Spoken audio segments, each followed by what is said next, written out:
Hello everyone, and welcome back to Yoshi's Woolly World on the Nintendo Wii U. I am One Wild Sheep yet again, and today, ladies and gentlemen, well, to start things off, we're going to be showing off the Yoshi hut that I am yet to show off.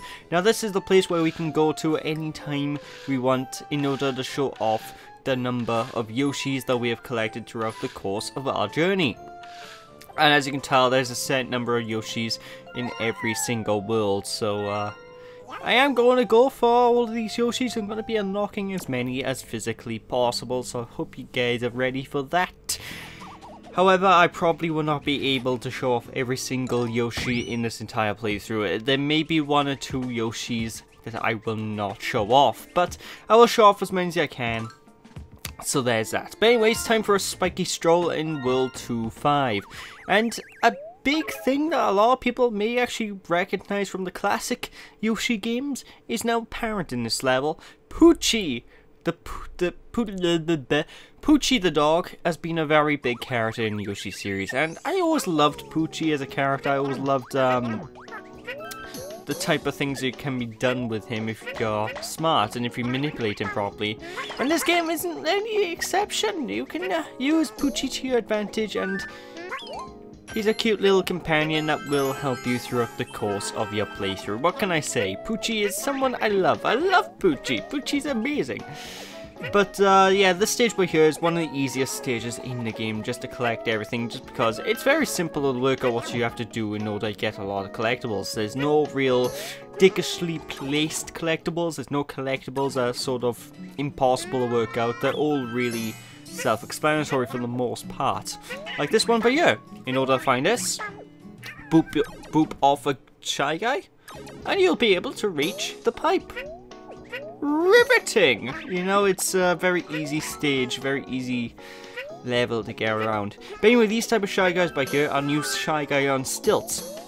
Now, the stealth Shy Guys, they aren't that big a deal of an enemy to deal with, but you can only eat them from the back or from a very specific point on the front. So what you need to do is try and manipulate them so you can get behind them, or jump on them twice in order to get them off the stilts. Otherwise, well, you won't be able to eat them, and that's no good, because if you can't eat the Shy Guys, wow! But there we go, this here is Poochy. Oh my god, it's so cute!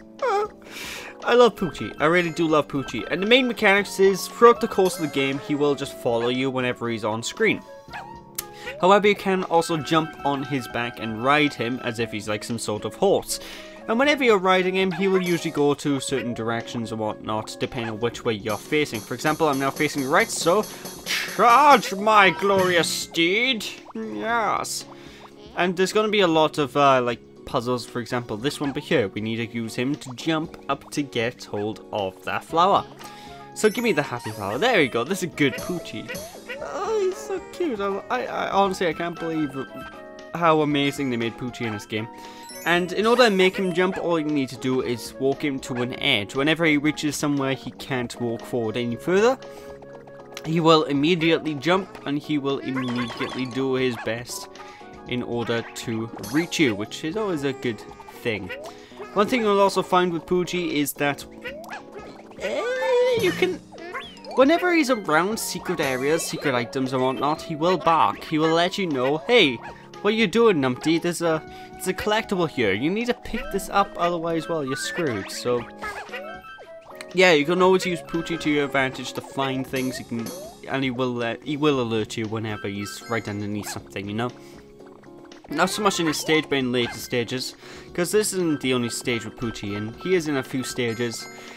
And he's actually a power-up in this game. Like, you can actually equip him as one of those badges that we're gonna be, that, you know, those badges we can use? Well, Poochy's one of them. We can use Poochy as a badge and use him as a power-up. And for the most part, I'm not really gonna probably make use of that too much. But I will use Poochy from time to time just to split up the gameplay. And of course, directly in the next stage, just because I want to show off, hey, we can use Poochy a second time after this level, you know. Poochy's a permanent unlockable after this, but to use him in every stage, it does cost badge points, you know, not badge points, beads. It does cost beads in order to use him. Oh no, no, Yoshi, get up! Oh. By the way, needless to say, spikes, if you ever played Mega Man, spikes work pretty much the exact same way in this game. If you touch a spike, you're dead, no matter what. So, just be a bit careful whenever the spikes around, they are instant death. For the most part though, you don't have to worry about instant death, because all it is go back to the previous checkpoint, and there's no big hassle with it. It's just very frustrating at times because, well, whenever you're playing these sort of games, because the whole point is collecting things, whenever you go back to the previous checkpoint, all your collectibles are gone. So you'll be frustrating and screaming and foaming at the mouth, going, no, what's going on? Why? But, yeah. Anyway, the donut blocks as well, these return from Mario World and Mario Brothers 3. If you stand on them for too long, they will fall into the pits below, and that's no good. And Chris, Lucky 2 is back as well. Now for Lucky 2, as obviously he's the cloud guy, you can gobble up his cloud, or if you can get high enough, you can simply jump into the cloud after throwing one of your yarn balls at him, like so. And doing so will allow you to fly up, down, left, right, and all around just by moving up, down, left, right, and all around, up, down, and all around on your analog stick, yo. So, yeah, if you ever see Lucky 2 in a stage, there's usually a case where Lucky 2 will... It's usually a case where he's going to sit down and be an entranceway to a secret of sorts, you know, ladies and gentlemen? But there we go, that's a pretty short stage, actually. Actually, I think it's the shortest I ever beat a stage in this playthrough, so that's kind of neat. And we got everything. Whoop-de-doo! Yoshi! Alright. Anyway, with that, that's Poochy, and the person on the right there, Miiverse, is going to get banned, probably, because, well, yeah.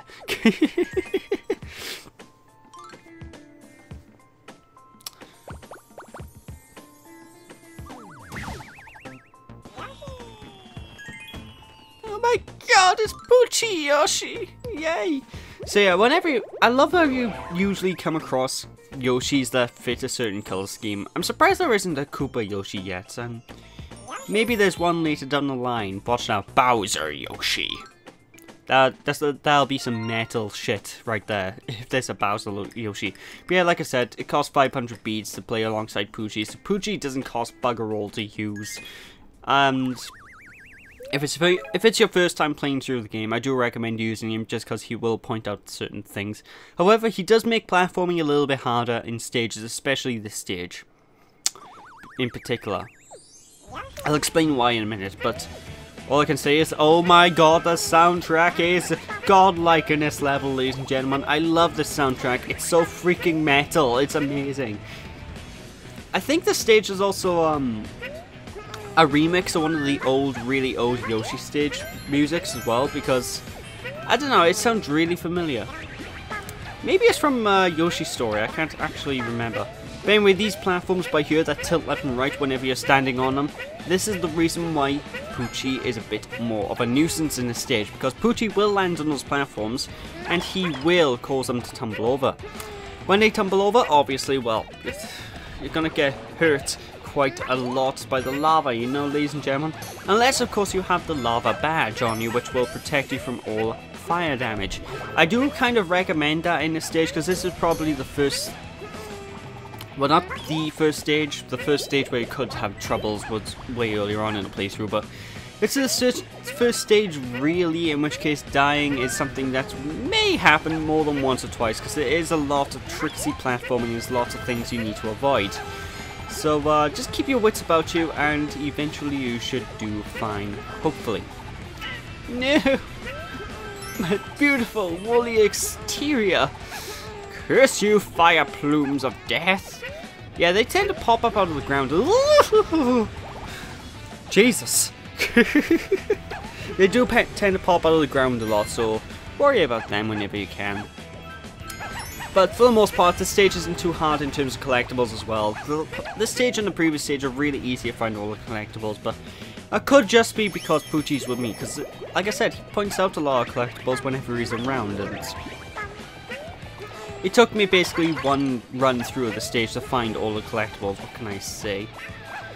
But anyway, one unique thing about this level in particular is the enemies. Well, not unique so much as, because I think these enemies types will show up constantly during the course of the game, because they're staples of the Yoshi series, but if you guys saw it earlier on, it was a giant lava monster. Those are known as Blargs. And just like in Super Mario World onwards, Blargs come out of the lava, sort of chase you for a bit, say, screw it, and then go back into the lava. So, they're not a big deal if you know how to deal with them, but we're actually going to come up to a chase sequence pretty soon with those things. And those bullets that are flying across the screen, if anyone's played the old-fashioned Mario games, the classic, well, not even the old-fashioned Mario games, they're in the new ones as well. But anyways, if anyone's played a Mario game, you know what those things are. Those are bullet bills. They fly from the right-hand side of the screen, go to the left, and you can either eat them, gobble them up, turn them into wool, or you can just jump on them to use them as like a platform. Which, believe it or not, people, is actually a way to get hold of one of the items of the stage. We do need to use the bullet bills as a platform in order to collect everything, which is, I found quite interesting. Well, not so much interesting, I found more annoying than anything. Just because I keep missing like one of the bullet bills. I'll talk more about it when we actually reach there. My voice isn't working for me today. I'll talk more about it when we actually reach the correct point of the game, but yeah. Anyway, just like when we hit the red switch previously, we need to collect all the beads for that happy flower to show up. If we do not collect the beads, the happy flower will not show up, and we will probably, well, we'll be screwed, won't we? We won't be able to get 100% of this game, we won't be able to access every level, and we won't be able to free our Yoshi brethren. What can I say? This is a fairly simple room. I don't know why, this room always seemed rather jarring in this right now, because for some reason I just expected a room of this sort of challenge to be way earlier in the game, because this room is really no big a deal. You just sort of jump on up and then suddenly, cool, I'm done. Very easy little room to deal with, very easy little sections. So let's move on to the next screen. And then I don't know, sometimes as well what you will notice is Poochy will sometimes disappear for no reason. I don't know the reason for that, sometimes he just disappears. I know he's on this screen right now, and we will be meeting up with him again in a bit. Like there he is down the bottom of the screen in the lava pits below having a nice bath, but I don't know. Sometimes I think he glitches up and he just doesn't show up on the screen. Now this is what I was on, but this bullet bill right here. You need to jump off that bullet bill in order to reach the wool up there. But unfortunately it can be frustrating because you're getting chased by this giant Blarg, so yeah, it's not cool. Although one thing you'll find is if Poochy is in the lava, Poochy himself is considered a weapon, it's considered an enemy type to the enemies, so whenever he touches the Blarg will just die and just drop into the pits below. So you can sort of use Poochy to your advantage if you so choose and just send him into the Blarg, which will hurt him, kill the Blarg, Bob's your uncle. It's kind of handy. But anyway, with that, ladies and gentlemen, that is the end of the stage. Ooh, one more thing about the Blarg. You can also throw wool at them in order to stun them a little bit as well. I don't know if you can kill them permanently. I don't think so, but you know, if you're scared, throw some wool at it. It'll stun it a little bit for you to give you some more leg room. What can I say? But yeah, that was that stage done. Like I said, I love the soundtrack in that stage. It's so freaking metal. It's it's so good. It's so good. There you have Poochy, who's like the cutest thing right next to you. It's I can't stress enough, the gameplay of this game and the graphics of this game, they are off the hook, yo. Waka waka.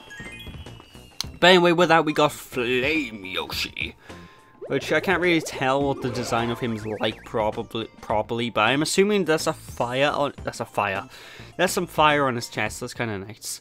But with that, ladies and gentlemen, that's it for this part. So thank you all for watching. Hope you all enjoyed. Don't be sheepish, people. And remember to next time we'll be entering that mysterious pyramid. So I'll catch you all then. Bye.